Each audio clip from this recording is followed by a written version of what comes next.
Let's go talk. Let's go talk. Okay. Hi. We're going to talk first. Okay. So, hang out or? If you want information that's valid and Are you coming back out to talk to us after? I will, but probably not till after the other hearing. After the other hearing, okay. I said in my comments, I'd certainly like to be able to order that he reimburse the campaign fund for the cost of the system, but that's simply not provided for under the current laws that we operate in. Why not forward this to the prosecutor?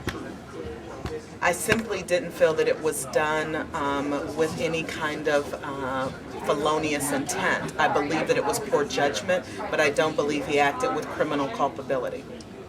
That's just me as one commission member. Thank you very much. You struggled with that decision going back and forth, and I thought maybe that would come up. Why not just punt and let the prosecutor figure it out, since he will have all the other issues that come before him, not only from this body but others? Well, our job is to do our job and not to punt our issues to the prosecutor. And quite honestly, we all as a commission needed to believe that there was criminal intent to be able to refer this to the prosecutor. And as you can see, we didn't reach that decision. And how come there was no testimony on the intent part? Well, the two parties, the Secretary of State's counsel and Mr. Dann's counsel, stipulated to the evidence they wanted to admit.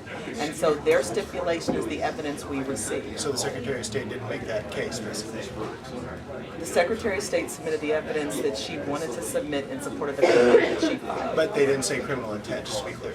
They said they did Well, something their wrong. burden is not to prove criminal intent. Their burden is to prove a violation of the statute. And then we have to look at all the evidence. Honestly, I think you heard that the commission, $40,000 for a security system, the commission had concerns with, and the commission obviously didn't believe that it was an appropriate use of campaign funds. Given the limits of our authority, though, we could not order that that amount be reimbursed to the campaign. Our job is to protect the integrity of the voting system. And so we said today that we don't think spending $40,000 of your campaign's fund for a permanent fixture at your home is an appropriate use of campaign dollars. When people give to a campaign, they're giving that to support the candidate, not to improve their real estate. Okay, but you didn't think that at the same time that it was something that was like a felony, that it was a blatant, egregious violation? In my view, the concern over security is serious, and having served an elective office, you do get death threats. And when you have children, you do want to make sure that they're protected. Did we agree with that response? No, we probably think if he wanted a security system, he should put it in himself, or ask the state to provide protection, which is why we have a state fund that allows for state office holders to be protected. But it's not appropriate to use your campaign finance fund to provide for personal security of your residents.